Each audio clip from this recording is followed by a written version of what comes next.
Yo, what's up everyone? Welcome to States of Matter Part 2. Today we're going to be talking about gases, and we're going to start talking about them and discuss the ideal gas law.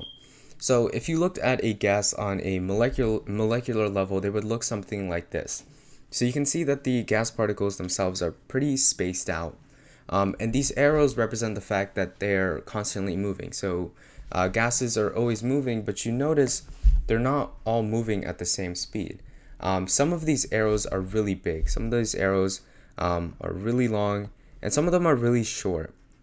So what this tells us is that not all gas molecules are moving at the same speed, but on average, gas molecules move a lot faster than all other phases of matter. So they're going to move a lot faster than a liquid, and they're definitely going to move a lot faster than a solid. But of course, their speeds are not constant, but the average of them is pretty high. So gases are going to have certain properties. Number one, indefinite volume. So this means this is similar to a liquid. A gas is going to fill up the container that it's in. Also, indefinite shape.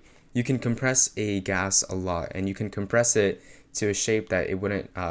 You could compress it to a really small shape, or you could compress it to a really big shape. This is different from a gas. This is different from a solid or a liquid. 3. They mix completely with other gases. This is different from something like a liquid. If you had oil and water and you tried to mix them, they wouldn't mix. But with gases, all gases are going to mix completely with each other. And the fourth one is the fact that it exerts pressure on its surroundings.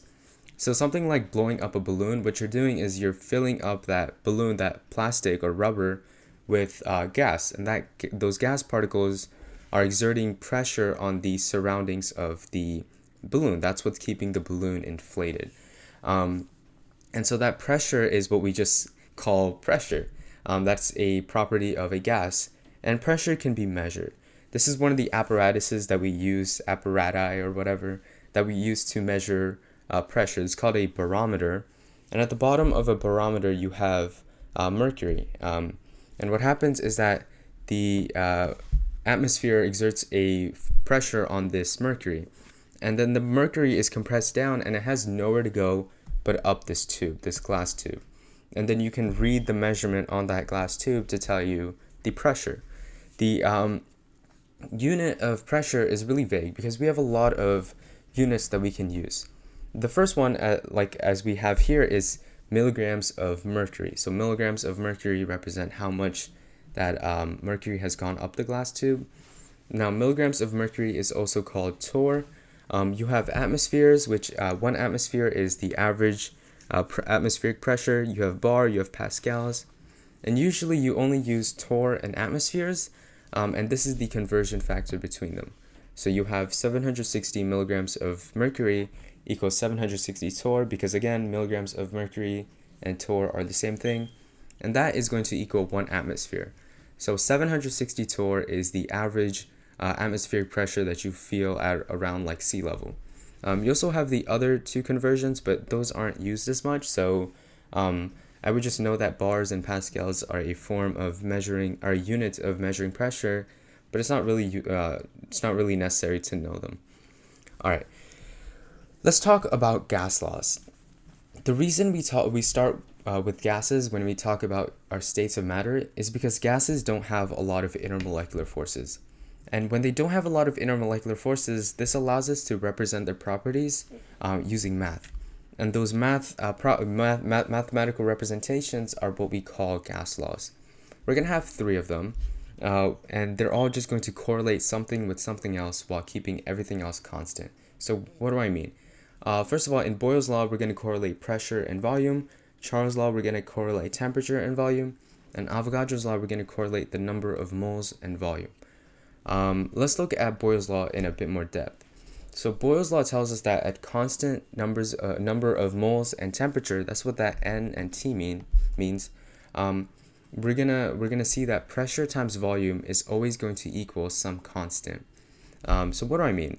Let's say I have a chamber here, and I put some gas molecules in there.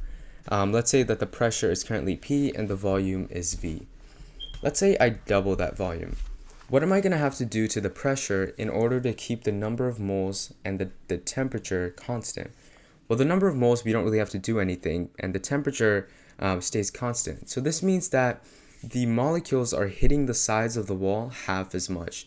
And again, this is because the volume just got doubled. So if the gas molecules are hitting the walls half as much, then the pressure is also halved. So this tells us that volume and pressure are inversely proportional. As you increase volume, you're going to decrease pressure as long as you keep the number of moles and pressure constant. And so that's Boyles Law.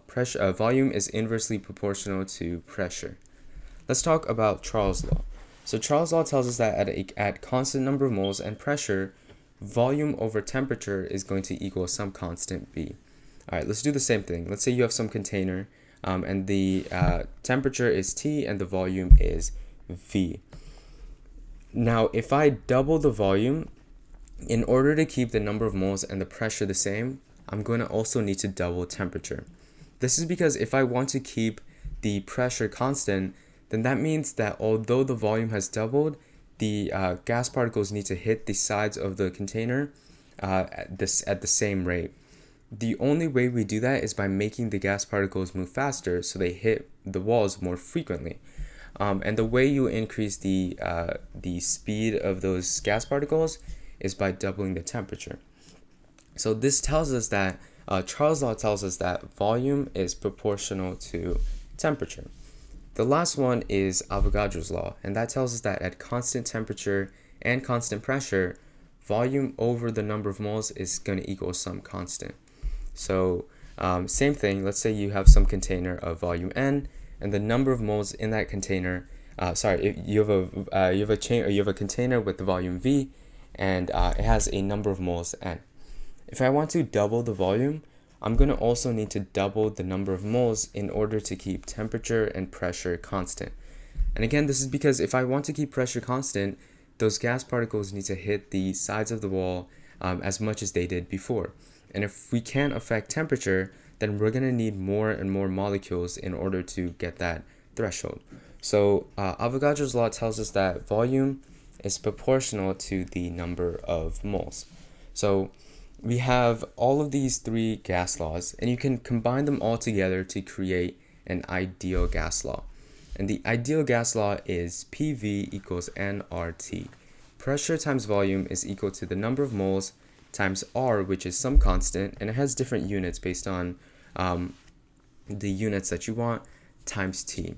Now, pressure is measured in atmospheres, volume is measured in liters, N is the number of moles, R, again, is going to have different values based on what unit you want, and T is in Kelvin. Now, if you want to convert from Celsius to Kelvin, Kelvin is just 273.15 plus your Celsius measurement. And so temperature is measured in Kelvin. But where did we get this gas law from? Well, we can actually derive it with what we have right now. So we have three different things right now. We have volume is proportional to, inversely proportional to pressure. We know that volume is proportional to temperature. And we know volume is proportional to the number of moles. If volume is proportional to all of these things, then we can say that volume is proportional to the product of all of these things. This is just a property of proportionalities. So volume is going to be proportional to NT over P. And you can always convert a proportionality into an equation by putting on a constant. So let's say that V is equal to R. R is some random constant times NT over P. But I don't like having that fraction there, so I want to move the pressure to the left-hand side. So PV is equal to nRT. And that is your ideal gas law. That's how you can derive it using the mathematical representations that we just saw. The big thing to realize is that you can take all these proportionalities, and if a bunch of things is proportional to one thing, then that one thing is proportional to the product of all those things. And you can take that proportionality and turn it into an equation by just putting on a constant. Now, one important thing to mention is the fact that a gas that obeys this formula is called an ideal gas. An ideal gas is hypothetical. Real gases are not, they're not ideal gases. Real gases derivate from this ideal gas law. So as real gases approach lower pressure and higher temperature, they become more ideal, but no gas is going to be truly ideal. We're going to discuss what makes a gas ideal in the next video, but know that real gases are going to closely follow ideal gas law, but they don't follow it 100%. And again, this is because real gases derivate from ideal gases. Alright, that's all I have for this video. I hope you were able to learn something. If you have a question, just leave a comment or send me an email or something. And thank you for watching. I hope to see you later.